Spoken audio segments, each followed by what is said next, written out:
Hello one and all, I am Pal Games and welcome to Duel of the Day. Today I am running yet another fun deck. I hope you find it fun anyway. I'm running Assault, just to show you what I was talking about yesterday. Because if you guys haven't seen the deck, then obviously it's going to be... Oh, I'm reversing a... I was going to say Lightsworn, but it looks like it could be either a zombie variant of it or a Chaos Dragon, something along them lines. It potentially could be, but it looks like it is just straight up Lightsworns with laws for no reason. I wouldn't use a law myself because I feel you lose the whole poignancy of having Plague Spreaders and Necro Gardeners in there. What is he doing with his Mystical Space Typhoon? What's going on here? I was going to say, wow. It happens though.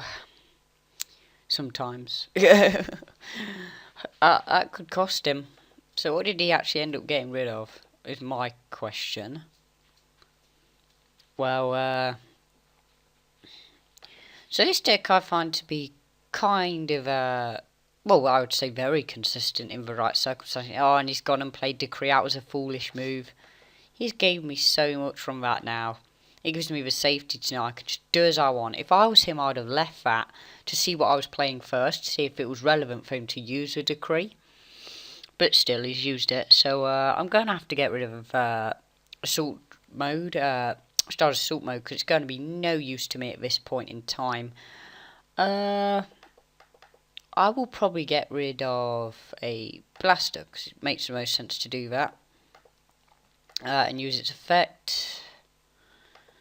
Removing that, and I mean you could have used Red Ice here. I mean potentially it would have been a better move to make.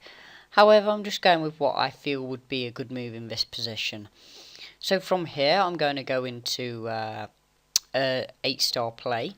Now I could go into Stardust, but I'm wondering if that would be the best move in this position. Knowing that he's running Lightsworn, it's probably best to be able to preventively take down any potential play with yeah, I think as well as that, I'm just going to be even more mean and just mess around with his Lila. I could do, but I don't really... This is the problem here. What do you attack? Because if I attack... You know what? I will just play that move ahead. Just because... No, I'll keep it. That's what I'll do. Because in case of a JD, even though I'm going to stop any attempt at one... would it help him to be able to bring anything back? Potentially, yeah. So I'm going to take out his Lumia. It's going to cost me the Dragon's Ravine, which could potentially be a problem. So, how am I going to prevent anything from here on out? I'm going to have to let him go for his full charge, because he's made things a little more problematic, but I wouldn't say it's to a point where they'd be annoying. He takes out my main weapon here in Dragon's Ravine, and this is a situation which could cost me, but because I've used Crimson Blade Dart, I'm going to be able to go into a Blaster if I need to still. I've still kept that option open, which is what you should do really, as best you can. You can go into a 4-star XYZ here now, which is an interesting play. I mean, this is an interesting tech you see a lot, and I'm trying to think if he had a better option. Obviously, Maestro wouldn't do much. There's not a lot I would have thought of here where it would be a better move for him to have it. So I think that he played quite well. Dragon's Ravine, probably a good move in this situation because it's very necessary for me to be able to get out another strike on him, I suppose. So I'm going to have to send it in this case. Sometimes it's better to do this though. It could cost me, but I feel in this situation it's the best move to make. I'm going to want to bring out the Blaster by removing these two, because Flamevale Guard's no use to me now. And because I've removed the Tempest, I'm going to be able to add a Dragoonity Brandy Stock to my hand, which allows for another level 8 play, which is what you want to be keep doing, keep making ways to make that next move play. But this deck does it so easy. I mean, it's so overpowered. It's kind of ridiculous. I'm wondering what the best move to make here would be.